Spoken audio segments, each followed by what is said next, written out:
No, certainly not. They've, I think, been extremely lenient up to this point.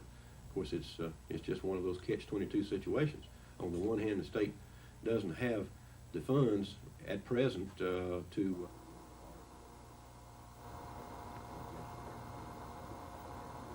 and that renders that appropriation invalid. So that the only real solution, as I say, is for the legislature to pass a regular appropriation, and let's take it out of everybody's hide in the state government level. Mm-hmm. Okay. Thank you. The job you've done, you individually, an institution. State had conceded they were in violation of those rights. I want to explain to the best of my ability. If the state furnishes its prisoners with reasonably adequate food, Eliminate that. There is absolutely, in my judgment, no way this state could be accused of violating the constitutional rights of the inmates. Those new prisons come on stream.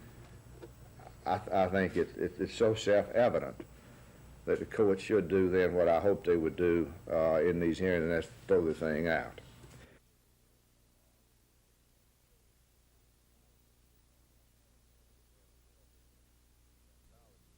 I think that to have the public knowledgeable of insurance protections that are available, they are better able to analyze the cost and the premiums paid and know what they're getting. So I would hope, going back to the support from the industry, I don't know what funds are available for public information, et cetera, but I think that the insurance industry would certainly be willing to contribute in some way to informing the public. I hope to have some sort of educational development so that the people could have a source to get information, and then maybe once a month have some sort of public information on new commodities available through new filings, etc.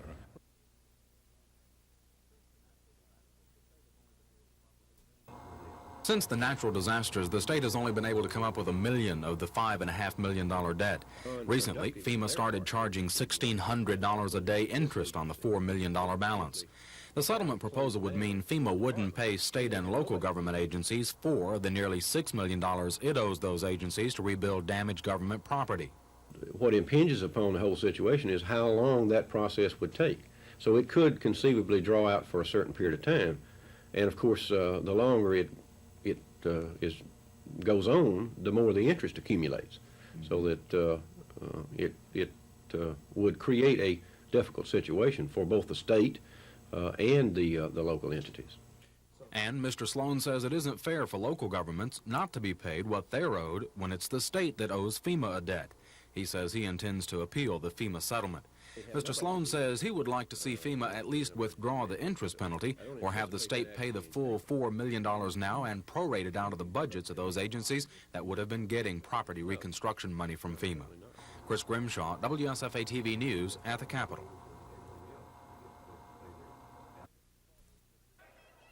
It was Barry Fincher leading the revenge assault for the Senators, pumping in a game-high 23 points. That's him, number 42 in white, with the 10-foot baseline jumper.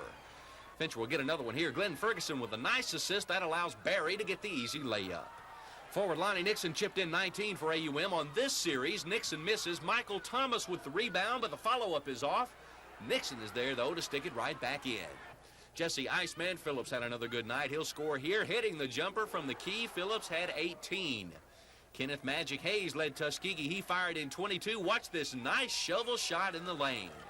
Donnie Carter added 13 for the Golden Tigers. He'll get the jam here on the end of a 4-on-1 fast break. AUM with a 79-68 win improves to 11-5. Tuskegee now 7-3.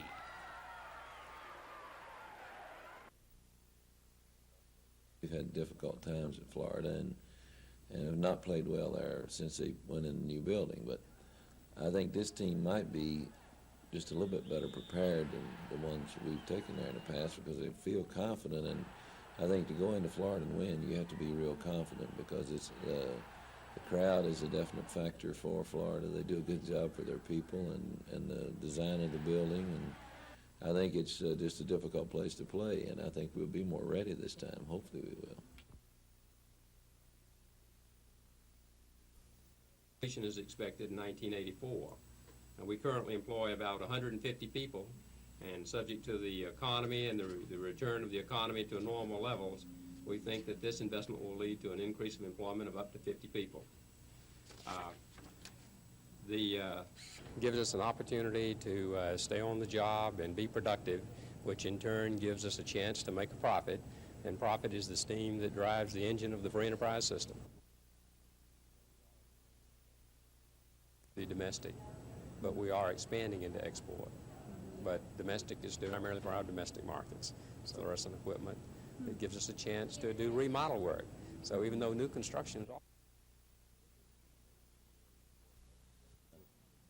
The 13-page preliminary report makes suggestions on how to ease problems of the newly unemployed and prevent future unemployment problems. The three major crisis areas outlined in the report are food, housing, and health care.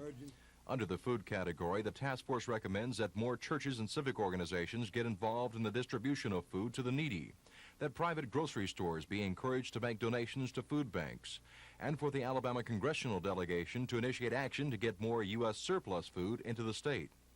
In housing, the task force recommends added emphasis be placed on assistance programs for those who can't pay utility bills, the establishment of a lending program to help people make mortgage and rent payments, and a moratorium placed on foreclosures.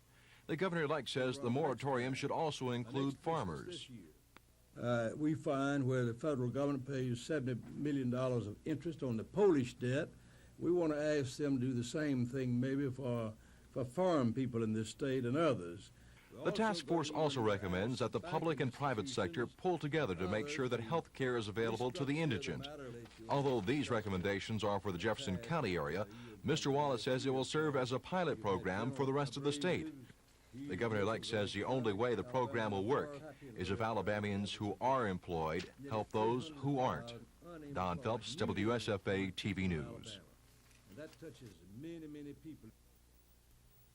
There shall be established a new position of Chancellor of Auburn University, and that such Chancellor shall serve as Chief Executive Officer of the Auburn campus in all activities related thereto,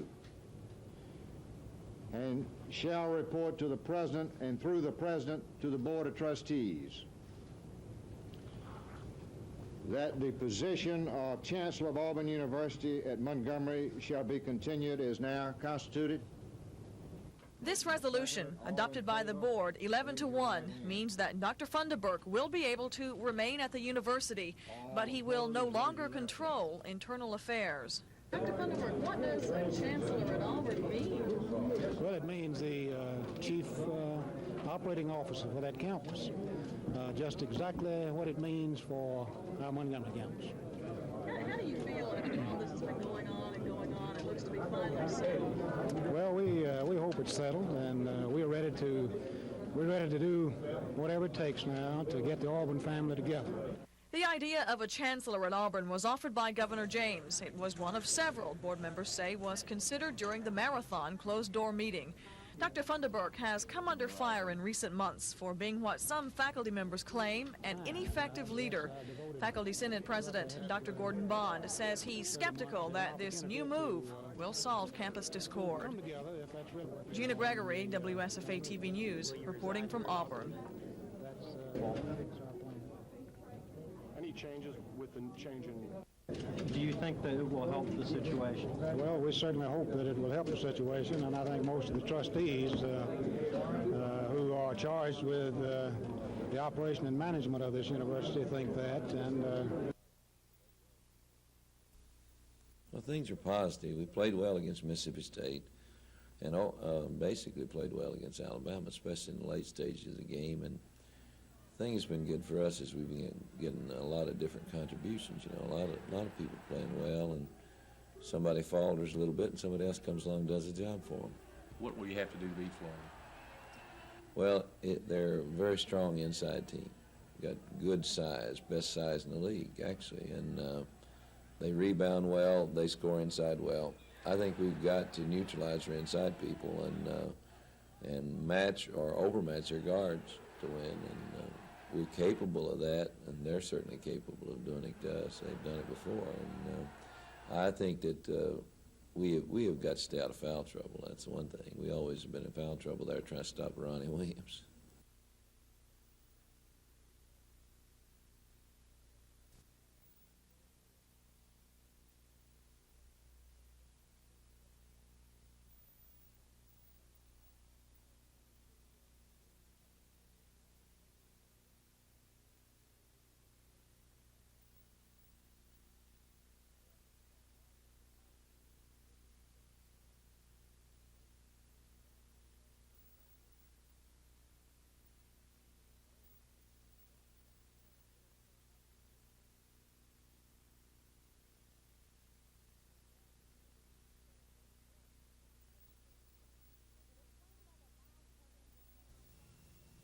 It was plain by the bags covering their neon signs that USA did not intend for its emergency room to be open this weekend.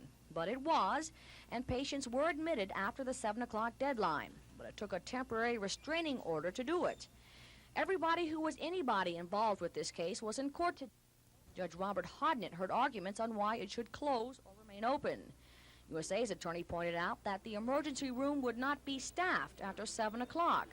Judge Hodnett informed them they better, quote, get on the telephone and start rounding them up if he decided to issue a temporary restraining order to keep it open. And that's exactly what he did. The news of the temporary restraining order hit this committee by surprise. This is the committee formed by the legislative delegation. This was their first meeting tonight. Their mission is to come up with the $8 million USA needs to stay afloat. Tough job. What we need is a solution that we can get passed in a hurry.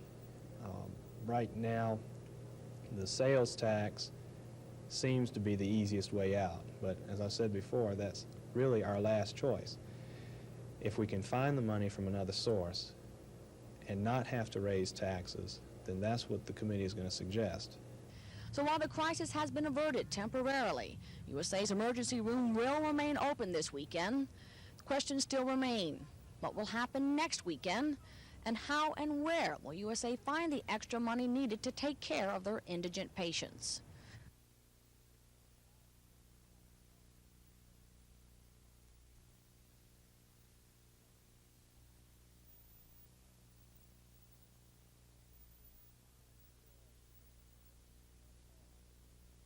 Jurors who want to convict are much harder and meaner than jurors who want to acquit. So is Mr. Gullidge relieved? Of course he's relieved, and I'm relieved because I think legally and factually he is now entitled to an acquittal at the hands of the court.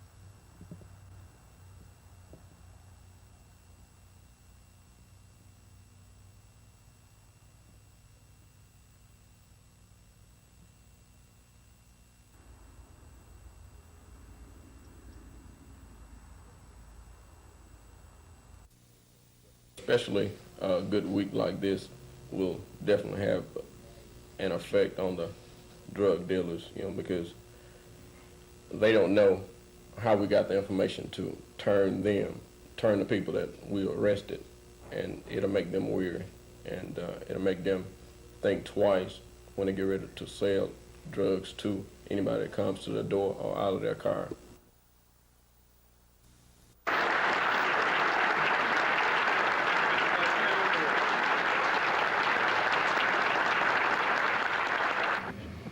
Yes, thank you very much. We'll now. Yes, I have detected a basic difference. I do appreciate very much I appreciate the vote, confidence, and re-election, and I pledge to you my untiring efforts to work with each and every one of you and Republicans across this state in a united partnership to continue to develop the Republican Party and beat the Democrat Party.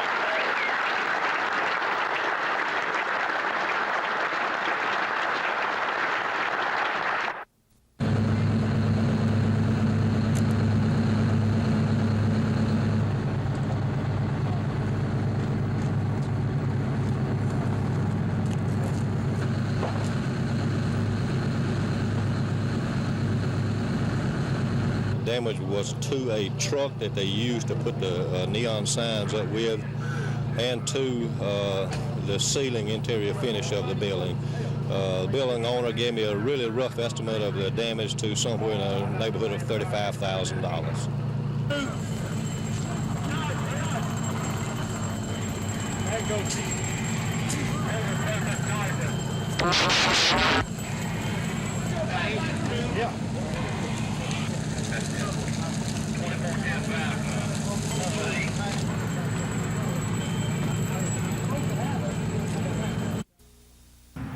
The SHARE program started with a $50,000 seed contribution from Alabama Power and a promise of help from the Red Cross.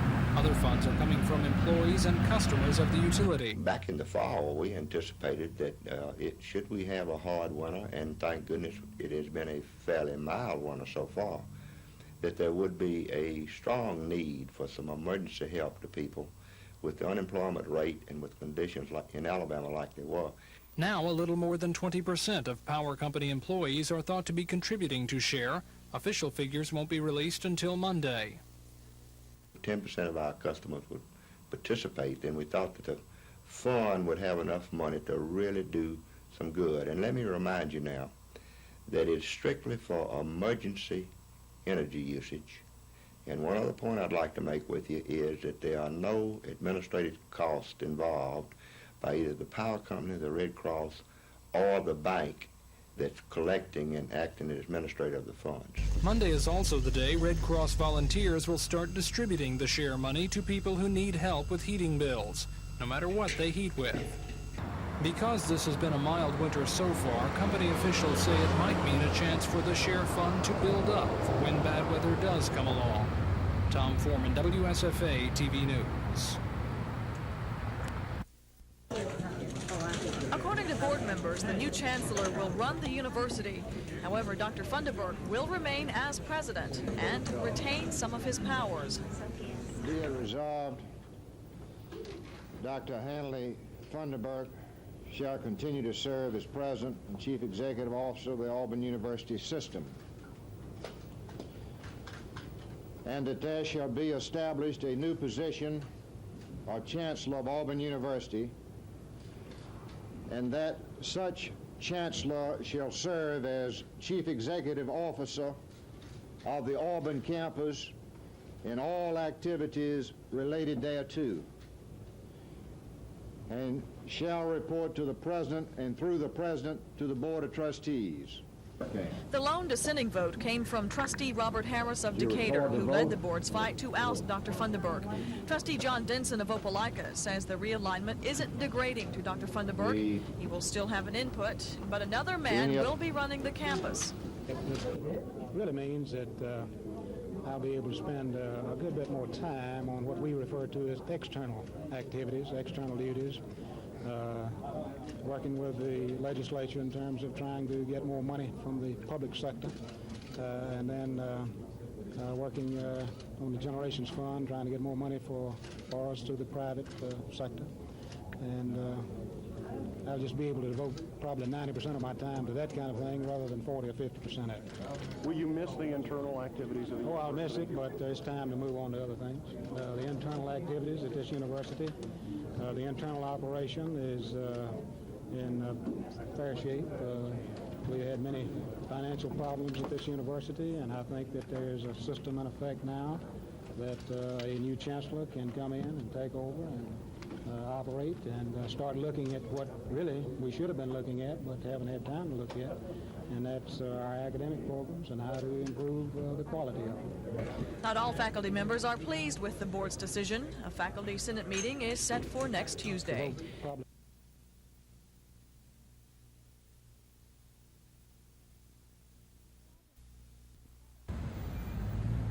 The Auburn campus was quiet today. The students are still getting settled in for winter quarter, and some are trying to figure out what the Board of Trustees' decision is all about. I think everybody's still pretty angry about it. I don't know. I just feel like they're just saying, you know, we don't want to fire you, so we're just going to put somebody ahead of you, but I don't think it's really solved anything. I think it'll make it that much more further, make things that much more further apart. The Faculty Senate Chairman, Dr. Gordon Bond, spent this day meeting with 7 other professors. They were preparing a response to the board they can take to the full Faculty Senate next week. Dr. Bond's question is, who is running Auburn University today? Since we have no chancellor, and since Dr. Funderburk does not have any authority over this campus any longer, as of yesterday afternoon, Dr. Bond says his colleagues are skeptical about the new chancellery system, wondering how and if it will work. He thinks the faculty should give the new system a good try, but that doesn't change his opinion of Dr. Hanley Funderburk. even though we may give this an opportunity, that is from our perspective, this would in no way suggest that we have in any way changed our minds in terms of his leadership ability. And everywhere on campus, there's the hope that the school can get back to business as usual. Auburn's reputation has been hurt, and it's going to take a while to repair all of that. So hopefully we can get on our way and get things going again. Susan Silvernail, WSFA TV News.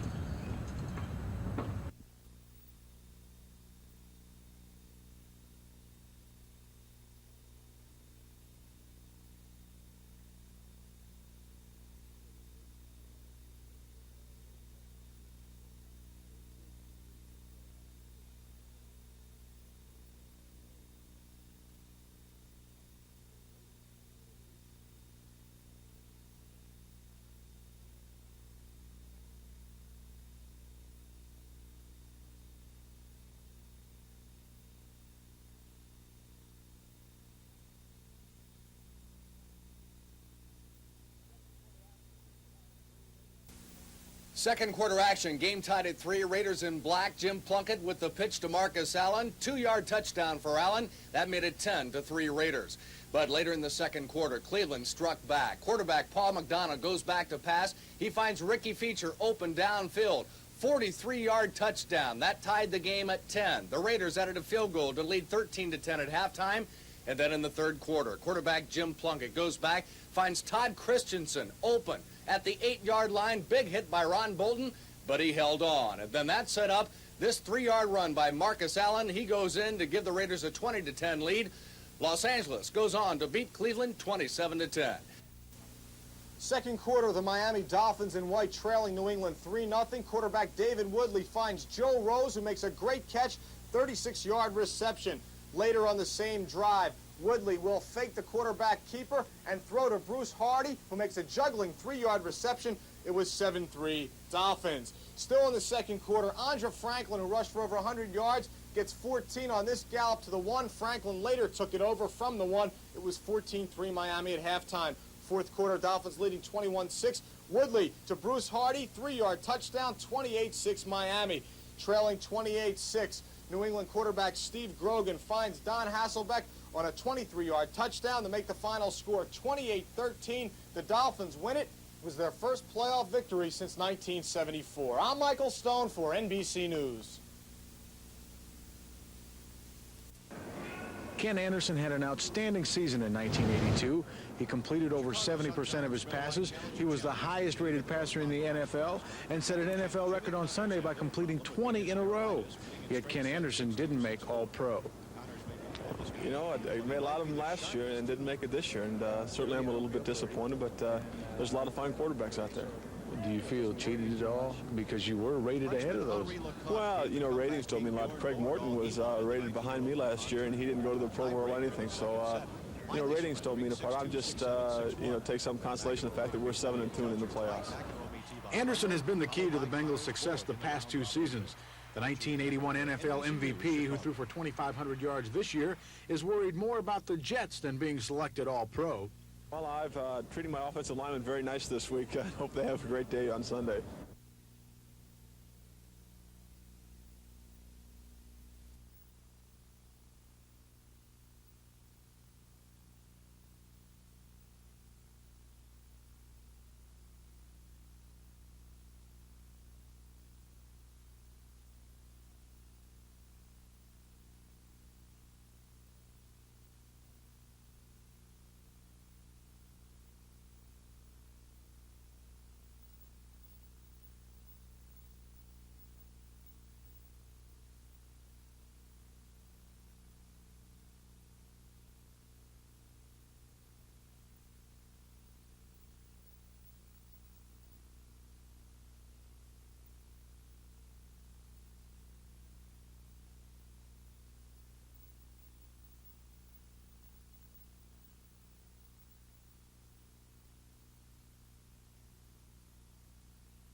He's going to have less blind support than he's had in the past. He's going to have more qualified support. He's going to have support, but it'll be more of them that will have qualified support than they have had in the past. There'll be more people saying, convince me, you know, I'm not sure that this is right now. We voted with you, but we're down pretty far down. We've passed midpoint now. Is this the right way to go? So he's going to have to convince these people to stay with him.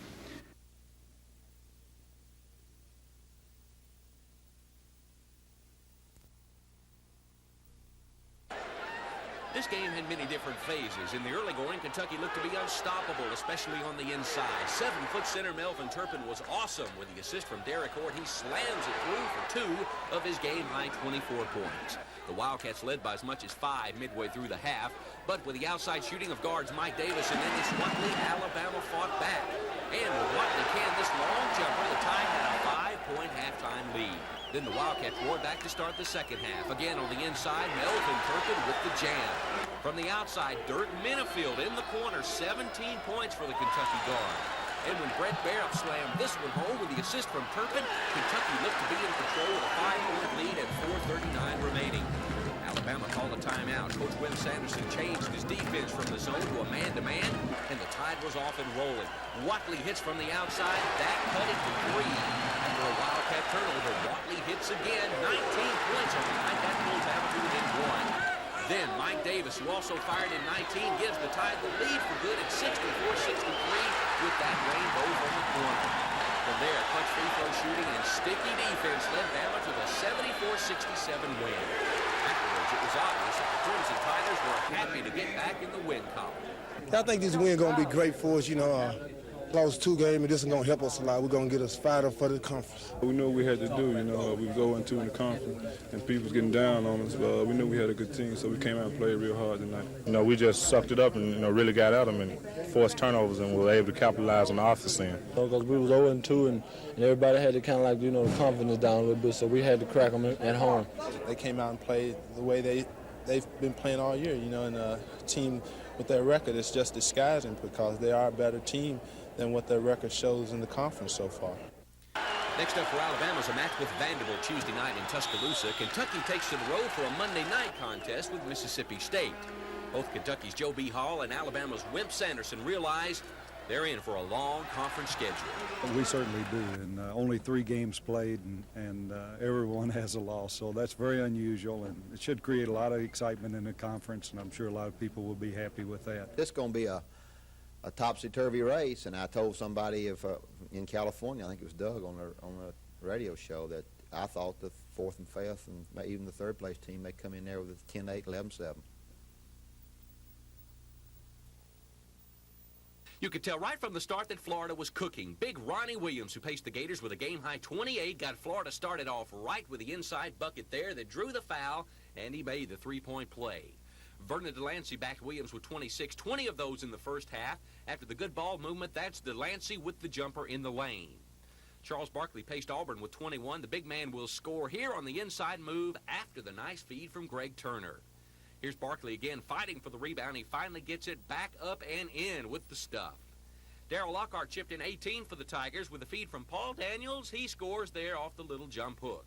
Chuck Person had his best night at Auburn. The freshman scored 14. He hits there from the outside. Auburn played it tight until near the end of the game, but Barkley, Daniels, and Odell Mosteller would all foul out.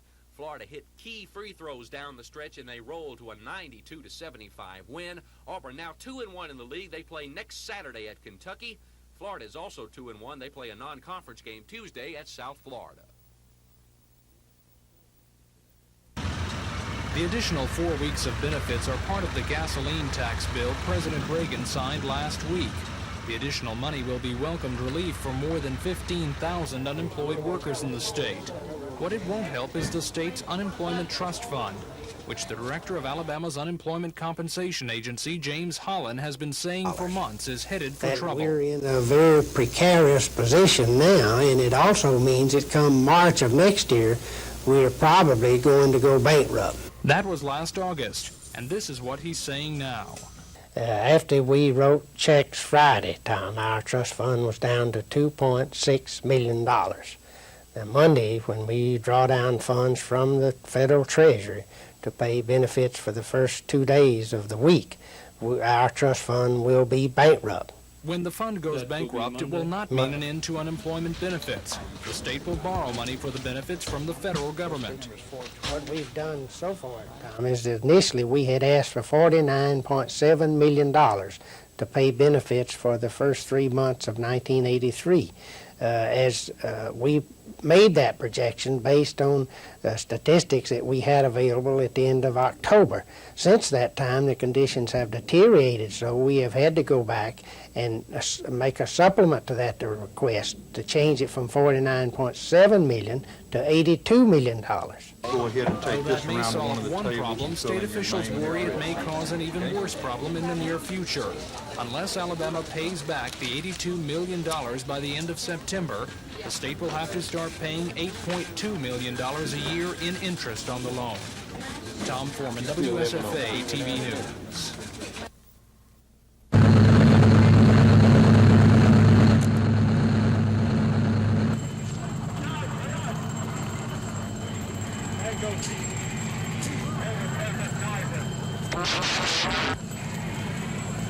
And it was due to the large volume of smoke that we saw coming from the building that we did call for the second alarm. I have no idea how long the fire had been building. For some time, most probably hydraulic leak where they had been using the sign, the ladder on the sign truck, and it caught fire and ignited from that.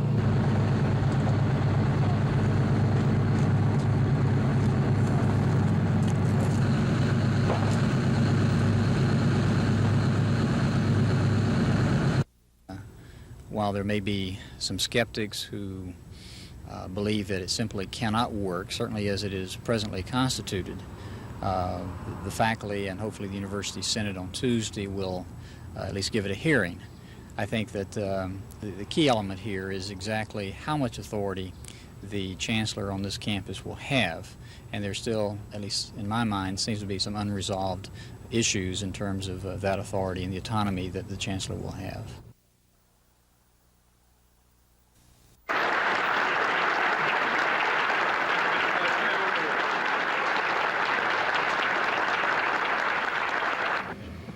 Yes, thank you very much.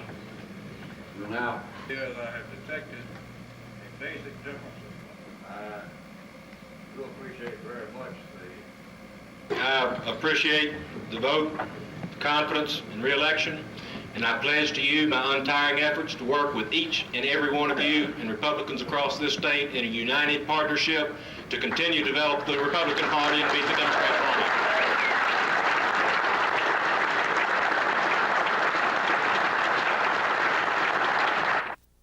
The Industrial Relations Department is mailing out notices about the extra benefits, hoping to avoid long lines at claims offices like last year.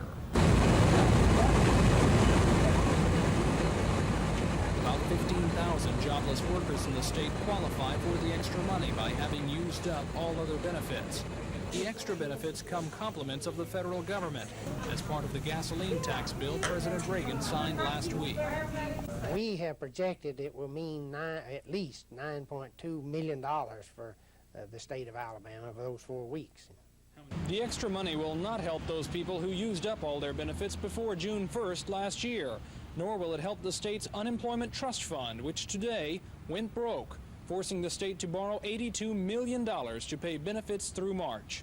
Tom Foreman, WSFA TV News.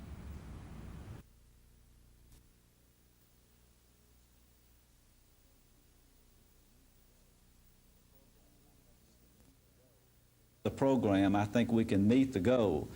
I do want to say that we've also made the program available to our employees.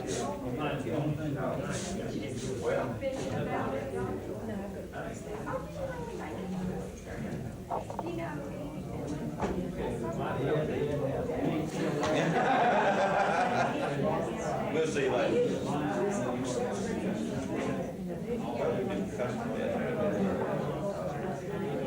This is a free.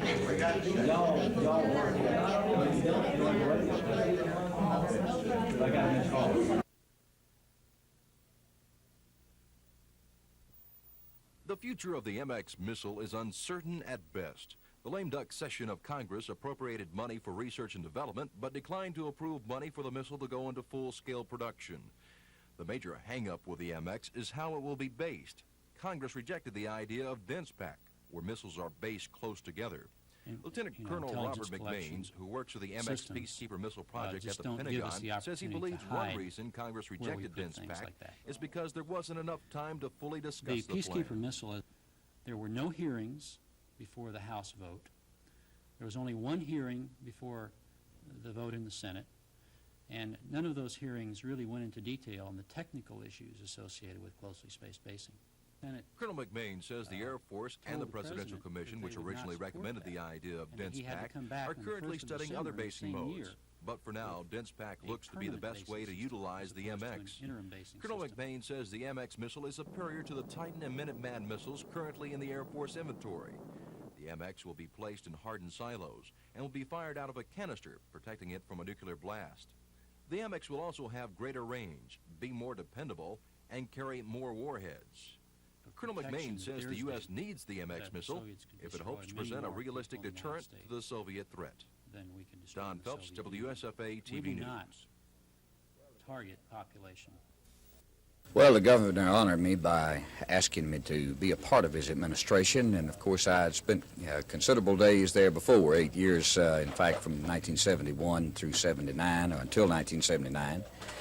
And I know that Governor Wallace realizes that there are many problems confronting the state of Alabama today, and the fact that he would perhaps consider that I could make some contribution toward the solutions to those problems that I know he's going to try to solve, and that his interest is in solving those problems and making Alabama a better place to live and raise our families, and it just honors me to have the opportunity to try to assist him and to help him do that. Budget isolation passed. I believe the people vote on it next year. The crime package, we campaigned for it, we passed it, and you know the story on that. Stage is set for that to be run right back through. The Constitution was a serious mistake I made early on. To introduce an entire new Constitution on special session with budgets was a strategic error on my part. I should have picked the several areas that I wanted to amend and come back in special session, isolating them to amend it. You're absolutely right on the fringe benefit package. We did not get that modification. We got in education, we got the chancellor system through and divided education between K through 12 and the two-year schools, which I thought was a major reform package. We also got legislation passed that did remove the tax on drugs, not on foods. We were able to get one-stop permitting and the environmental system in one package. You mentioned biannual budgeting. We failed to do that. I am interested in what the current Senate is talking about. I hear them discussing some form of biannual budget. That's a case where I think we put it out there, and it's a seed that may sprout here before 1983 is out, from what I understand is going on in the new Senate.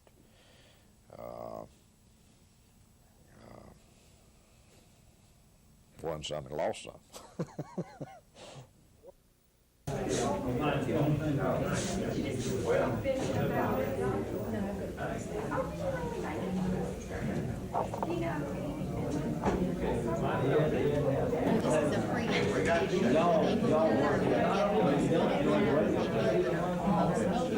Energy bills, it's been talked about.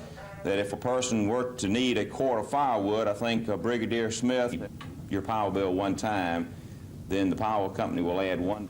You know, for as long as it's funded by our customers, we will add $1 per month. There will be a line item on the bottom of your bill that says Project Share Donation $1.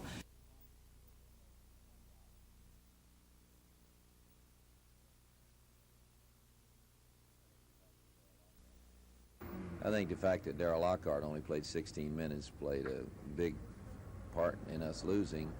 Odell Mosteller did not have a good shooting night. They had a special defense designed for him, and they did a good job on Odell. And I think if he'd remained patient, he would have got his points, but he rushed things. And the other thing, they shot 50 free throws. I'd never heard of a team shooting 50 free throws, but they did. And that's something we've got. This going on the road and fouling has always been a bugaboo for us. We got to stop that. At the Alabama Industrial Relations Department today, workers were busy making the changes needed to start handing out the additional benefits. Officials hope to start mailing out notifications to unemployed workers by Saturday, and they hope by mailing the notices they will help shorten the long lines at local claims offices. About 15,000 jobless workers will qualify for the extra money, about $9.2 million. But the money will be of no help to thousands of other people who ran out of benefits before June 1st last year. They are not eligible for the extra money. And the reason being that a lot of these people have been unemployed for so long that they did not have wages in what would have been their base period in order to be eligible for benefits on a regular program or extended benefit program, and therefore couldn't qualify for the federal supplemental compensation program. Nor will those people be able to collect on an even further extension of the extra benefits expected to come later this month as unemployment figures continue to climb. Tom, WSFA TV News. The only purpose of an organizational session is just that, to organize the structure and rules of the legislature for the next 4 years. During this session, there will be no proposed laws to be considered. When the 105 House members gavel in tomorrow, they'll be led by outgoing Speaker of the House, Joe McCorkadale. Mr. McCorkadale will preside only long enough for the new members to choose a new Speaker of the House. That's expected to be Coleman's Tom Drake. The new Speaker then presides over the rest of the business. That involves selecting a second-in-command, a Speaker pro tem. It also involves assigning committee memberships and adopting the rules of the House for the next 4 years. Over in the Senate, outgoing Lieutenant Governor George McMillan presides initially. Since the incoming Lieutenant Governor, Bill Baxley, doesn't take his oath until next week, the Senate members skip right to selecting a President pro tem. The President pro tem then takes over and presides over the adoption of the Senate rules for the next 4 years. The naming of Senate committees is held up until next week when Lieutenant Governor Bill Baxley takes his oath of office. Both the House and Senate traditionally invite the outgoing governor to address them, usually on Wednesday. Then both houses adjourn until Tuesday after the inauguration. The only business then is the traditional invitation to the incoming governor to address them. Once that's done, they go home until their regular session, which comes in April. But this year, they're expected to come back in February to accomplish a federally monitored job of redrawing their House and Senate district lines. Chris Grimshaw, WSFA TV News at the Capitol.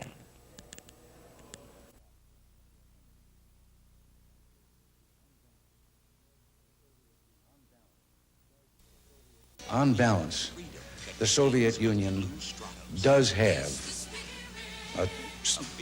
a definite margin of superiority. The President's and the Air Force's answer to shoring up the nation's defense is the MX Peacekeeper missile. The only problem is that Congress has refused to appropriate money for full MX production until a permanent basing mode can be found. Lieutenant Colonel Robert McMains, who works on the MX missile project at the Pentagon, feels the nation needs the weapon system to correct a growing imbalance of missiles between the U.S. and the Soviets. And that is, the Soviets have 600 missiles that are much larger and just as accurate than our best intercontinental ballistic missile, the Minuteman III. And that's a very dangerous, potentially dangerous, and potentially destabilizing situation. Over the past 20 years, the U.S. has gone from a commanding lead in nuclear warheads to a distant second place. Even with the imbalance in warheads, the MX missile still faces hard times given the mood of the country about nuclear arms. But Colonel McMain says the Air Force's ultimate goal is to reduce nuclear weapons, and the MX missile can play a role. It's clear that if we are going to retire some of our existing strategic weapons, and if the Soviets are going to likewise do so, we both need forces that are survivable so that neither side feels threatened by the other. The future of the MX missile could be answered this spring when President Reagan goes before Congress with his latest plan for basing the MX missiles. Don Phelps, WSFA TV News. See, now they've come Hunting in Alabama is so popular that some wildlife areas have become overpopulated with hunters. Officials say some of those don't know what they're doing. 50 hunters have died as a result of hunting accidents in the last 6 years. The last fatality occurred this weekend when a 50-year-old Montgomery man died when he fell from a tree and broke his neck. Accidents like this are rare. Most fatal incidents involve shootings of one hunter by another. But officials say careless sportsmen are in the minority. But it's a very small minority that go out and get grossly careless and create these hunting accidents, just like people driving automobiles. You check most automobile accidents, the fellow's either drunk or he's exercised some disregard of safety factors that cause it. There are rules for survival while hunting. First, I guess the first step would to know your firearm, know what you're shooting, know something about the range of it, know something about the destructive power of it, and learn that first. Second, that when you're shooting, regardless of what your target is out there, make sure that that target is in a clear line of fire. We've had one fatality this year where the fellow shot, actually the target was behind the target was in front of the hunter, but the deer run between the two and he shot the deer, but he didn't clear that line of fire because the fellow that was behind him got killed as a result of it. And third is when you're walking through the woods, crossing fences and all, leaning guns up against trees, be sure that you keep that gun in a position it won't kill you, it won't kill someone else in doing those things. We've had a fatality this year where it appeared that a fellow put his gun up against a tree and he reached to pull his gun to grab it and it accidentally went off and killed him. But here's a loaded gun leaning against a tree with the barrel up, and those kind of things to me are to be avoided at all times. A week and a half is left for legal deer hunting in Alabama, and conservation authorities hope hunters will use their better judgment and stop making what are sometimes fatal mistakes when they see a deer or think they do. This is Norman Lumpkin, WSFA TV News reporter.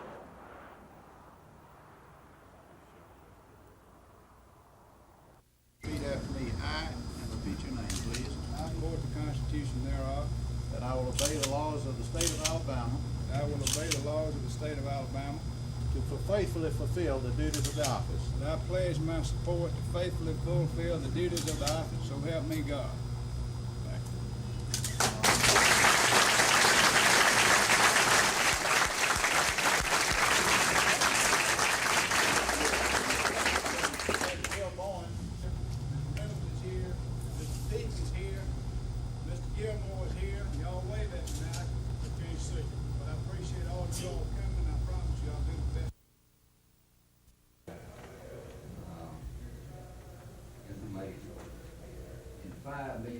We must go that way. I think I would ask for several things to be considered. Number one, I think we open the door for any community in the state to say, let's get in on this reduced wanting to delay and wanting to do this just as quick. Example, in North Mobile County, we're going to have to build an office. We've got to purchase some property. We're going to do and what access charges will do. And I don't have any of those figures and any of the figures we've talked about before this commission. And we have to be talking about something as an annual figure and how it is going to be adjusted. Cost of capital. Now, this is initial capital requirement impact, which it would include the central office equipment and the building only. About 2.4.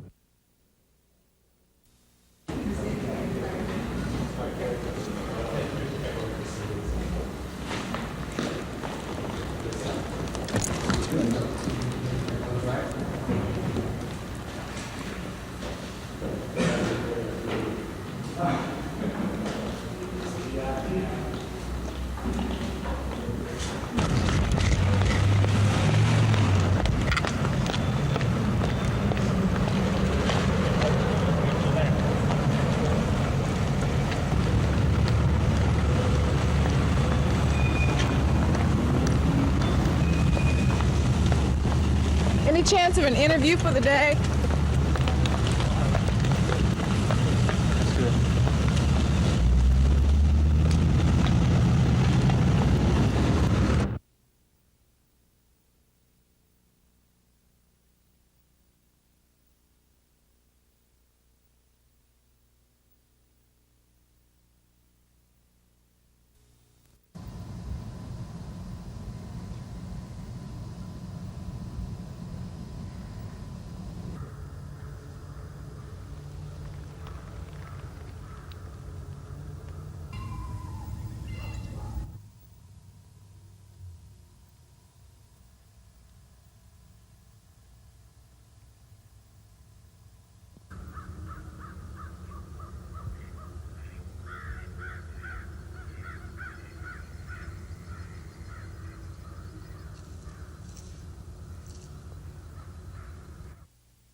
The principal purpose of the organizational session is to allow the representatives to choose a new Speaker of the House. The presiding officer of the Senate is Lieutenant Governor-elect Bill Baxley. Both houses will then adopt the rules they'll follow for the next 4 years, and they'll find out who the Speaker and the presiding officer of the Senate have named the more than a dozen standing committees in each house. Some of the other business that they'll have is inviting the outgoing governor, then later the incoming governor, to address them. The individual houses will also face the task of assigning parking places, which has, during many organizational sessions, been a hot item. Everyone is jockeying for the prime and close parking spaces. One seemingly traditional and usually controversial issue is legislative pay. Legislators are paid a constitutionally set $10 a day for each day they're in session. That hasn't changed since the Constitution was adopted in 1901. But what they can change, and have changed at most organizational sessions, is their expense allowance. Expense allowances are set by resolution, which is one of the easiest procedural acts the legislature conducts. 4 years ago, the expense allowance was bumped from $55 a day while they're in session to $65 a day. And this year, there's talk that they'll bump that even higher. Chris Grimshaw, WSFA TV News at the Capitol.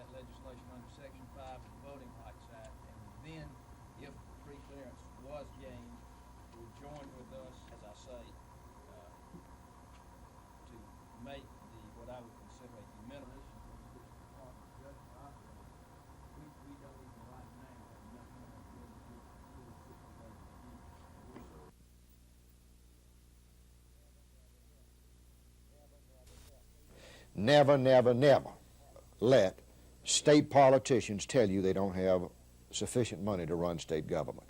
They do. And any politician that tries to increase any tax, in my judgment, is making a terrible mistake that people should not tolerate it and should remove them from office as soon as possible. I feel very strongly about that. Do you think members of the legislature, the politicians, are seeking the best solutions in light of this political problem? I think some are, or I think obviously some are not. And Dennis, I take full responsibility. You know, we didn't discover the special session until about late in the second or early in the third year. If I had known when I took office what I know now, I would have taken this case to every crossroads, every town, every city, every farm community in Alabama. In special session after special session until the legislature acted to correct the two great deficiencies that are costing the people of Alabama at least $100 million a year more than it should.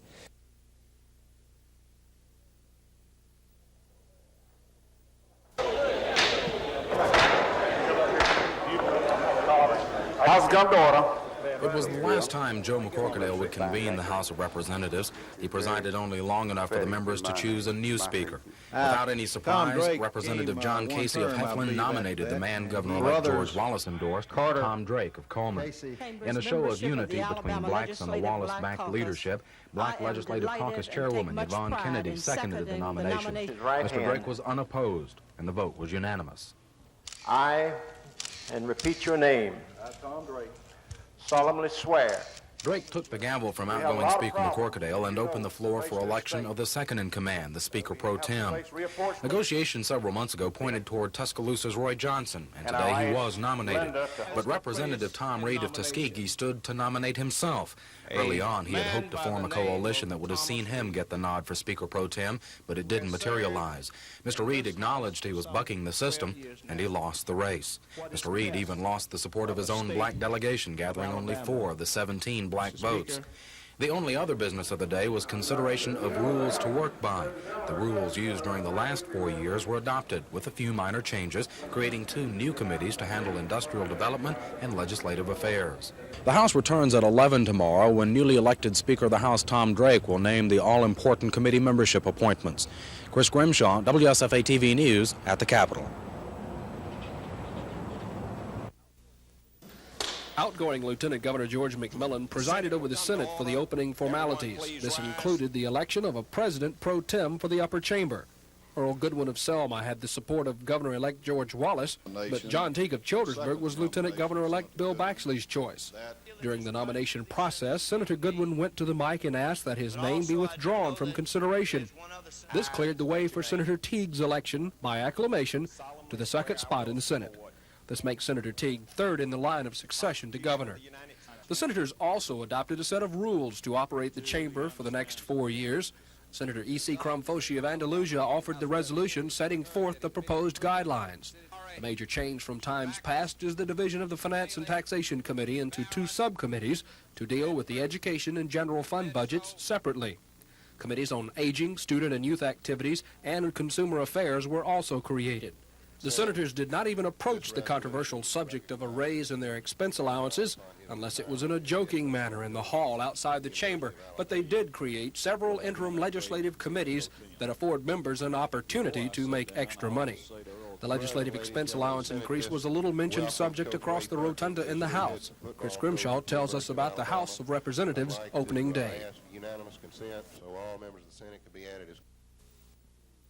I am pleased to tell you this morning that the university has entered into a contract with Harmon Engineering and Testing Company to survey, sample, analyze our buildings here on campus for asbestos content, and to then help us in an evaluation of the extent of any hazard that may exist, and also help us to set some priority plans for dealing with any potential hazard. The Auburn University Senate met to discuss the movement of Hanley Funderburk from his position as president of Auburn University to president of the Auburn system, a move that did not please them. As far as we know, the board has never discussed the details of this compromise, this creation of a university system. We feel that this is unnecessary, solves nothing, is tailored to the demands of an individual, and is extremely, extremely expensive to the taxpayers of the state. Then the interim vice president for academic affairs, Ben Cooper, took what he called the hot seat, trying to answer questions about the whole restructuring of the university system. There are many unanswered questions that you have and questions that I have as well.